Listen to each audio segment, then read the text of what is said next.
asking questions too, and you're talking to the people, because the biggest thing is talking to users, finding out who that potential user base is, and then speaking with them. The more you speak with them, the more you're going to learn, but also remember that what they're saying to you isn't necessarily what they mean. They're usually being nice, they're doing all these other things, so kind of find a way to cut through all that noise, figure out, is this problem something that they really care about enough, within that target market that we're going to be working on, and then be willing to adjust based off of that. So when you say, building a ton of stuff that we thought was cool, that's usually what happens, right? Until you get out into the world, you're not going to know that. You're going to keep going in the cycle. And then also that whole concept of wanting it to be perfect before you go out, it's going to set in more and more and more. That's a great one. Because the minute you don't talk to other people about it, the more you're going to fall in love with it. The more you fall in love with it, the harder it's going to be to change. And the harder it's going to be to change means you're probably going to be very niche at the best. So you really have to get out there and start finding out what people really think about it as quickly and as soon as possible.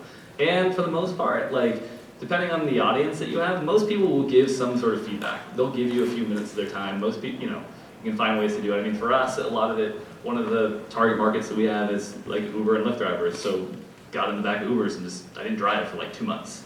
You just took Uber everywhere you went and started talking to them as much as you could. They'll talk to you for days if you give them a tip.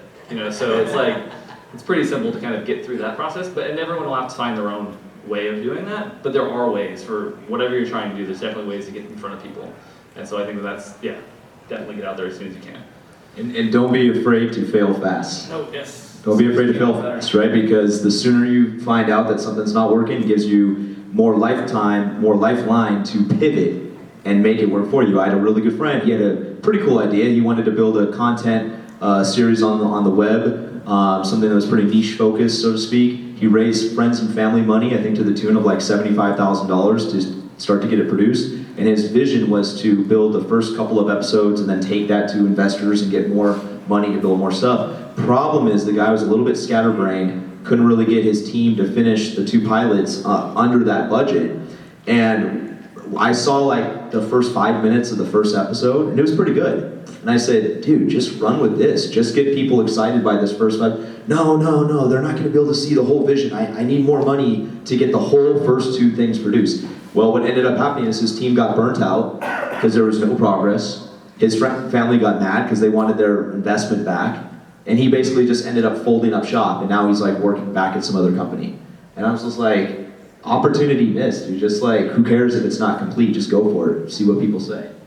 So yeah, I think just speaking of that point again, it's really at the end of the day, your big glorious vision is something that is probably going to change. It's not probably going to change. It's absolutely going to change. 100% change. A million times over. And so kind of making sure that you get to that end point before it happens isn't worth it, because it's not going to be the end point. It's just going to be the next starting point. And that's constantly what's happening. And so the more you can find out where you should be starting over again, the sooner the better. Yeah, and every technical person that you work with will want to make it perfect and polish the turd until you go out of business. So you as business people, you shoot the engineer and release it, right? You have to. Because if you're not embarrassed by the first rev, you released it too late. Believe me when I tell you that. There's never been a time where I didn't release something. I should have released it earlier. Just should have. Because you get feedback and people get it. They're not.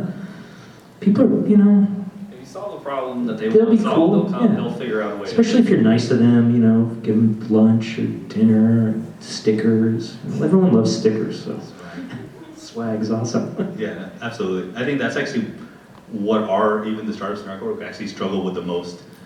They want to get it perfect. It's because they're scared to fail. Have these conversations with their founders so many times where it's get some customers use it, but it's not ready yet. It's not ready. I want to do this. I want to do this. I want to do this. And a lot of times the things they want to do are based on their own assumptions. Oh yeah, and it's super scary, right?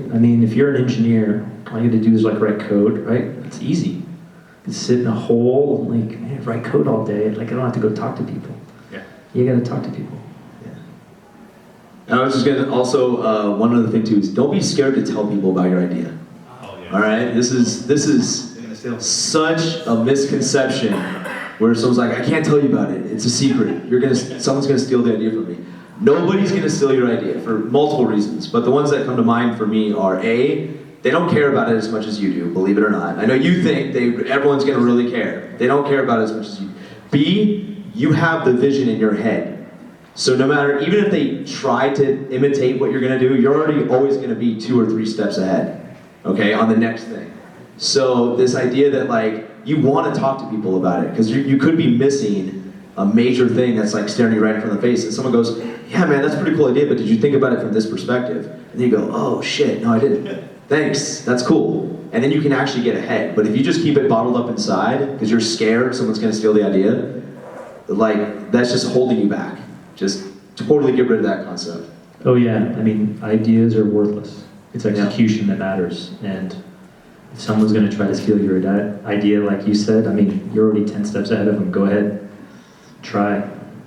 Because I'm gonna screw it up quicker than you're gonna screw it up. I always tell people, I guarantee you're not the only person that has this idea. Right. There's 10 other people in this world that have this idea, so you're not The smartest person in the world. Yeah. Cool, so moving on, like, you have your product, right? You kind of like, you talk to your initial customers, you developed it out, now you want to start taking it to market, right? And some of our startups are at that stage where they want to start taking it to the market. They're struggling to find that initial beachhead market, the people to test it with. So when you guys were going out and you were taking your product to market, what were some things that worked, some things that didn't work, and like, you know, how did you focus on that part? How did you actually take it to market? Start with that. I mean, everything's going to be a little bit different. You got to find the thing that makes the most sense for you, which is a shitty answer, right? But the other thing is that, I mean, so it really is kind of doing what he's doing too. There's more people around you and in your own networks than you think that can help you get it out. And there's a lot of things that you can be doing from that standpoint that are going to find ways to allow people to share. I mean, I think the biggest thing though too is making sure that you have a product that is visible, right? Something, some way to have some sort of, you know, like physical manifestation that allows people to just see it and allows people to kind of ask questions about it. So you're trying to find ways to get in those markets. I mean, a lot of it's going to be, it kind of depends on what phase you're into. I mean, there's that, and what product you have. I mean, we all have very different products and things that we're trying to, and services that we're selling. I mean, his approach to selling lab equipment is going to be different than something where mine's a mobile app based, and yours is, you know, digital advertising. Your customer base is going to be different than, you know, an end consumer that I'm looking for. So it's understanding who that is, understanding the routes that you have, and the ability to kind of do those things, but watching out too, because it's a big area where you can spend and waste a lot of money. And so it's one of those traps that you kind of get into. It's like, hey, if I can just get enough funding, get enough eyeballs, and enough people in front of it, you know, I'll have a conversion rate of whatever, and then I can just keep throwing money at it, and I'll keep spending money, and it becomes this endless cycle of doing it. So I think that, you know, it goes back to that question too, of just establishing what is that first initial market that you really want to do. Find one that tends to be a little bit more social if you can, people that are more willing to share, and then sharing features with it. Again, comes down to what your product is. But a lot of it's going to be, you know, kind of search your network first. There's probably someone that you know, and probably somewhere that you can get into that can create at least initial user reviews. And those things do go a long way, testimonials and things like that, to allowing people to have enough comfort in what you're doing to provide, you know, a sharing aspect to it and kind of getting through it that way. Yeah, no, that's a great first step. I mean, the way I always think about it is, especially if it's B2B, is it a top 3 problem that they're faced with now? If it's a top 10, if it's below a top 3 problem, they're never going to pay attention to it. Because most B2B people can't think more than a quarter or 2 quarters out. They're like freaked out about whatever. So that's always really important. Like, figure out, is this a major pain point, and are people willing to throw money at it? And then the second thing is just get people to pay as fast as they can. Like, would you pay for this? I know it sounds a little crass, but the sooner someone puts money down, then they're in. They care. And doing it free is great too, if you've got the right clientele and if you've got the right conversion from like free to paid. Because you got to make money somehow. I mean, that's the most important thing. The beautiful thing about business people is they know they're in business to make money, whereas engineers are in business to make cool stuff. So figure out how to make money. But it's also get those, I think you mentioned it, those initial customers that are going to be your super fans and really going to like, oh yeah, I'm going to tell 5 of my friends about this, or 10 of my friends. Oh yeah, I'm in this group, this book group, and they love this. Those are the people that you want. Then you can know it actually works. But yeah, quick to revenue. That's the thing I learned the hard way. Nice, well said. Let me just make it a survey really quick. Quick show, anyone in here that's working on a company, can you summarize your company in a few words or less? Show of hands. Anyone that's working on stuff. See if you going up. Okay. Now, part B of this question. Can you summarize who your target audience is in a few words or less as well? Keep your hands raised if you can summarize your target audience. That's perfect, right? That is spot on, because that's how you can start with your beachhead customer. You go straight after where those target customers lie.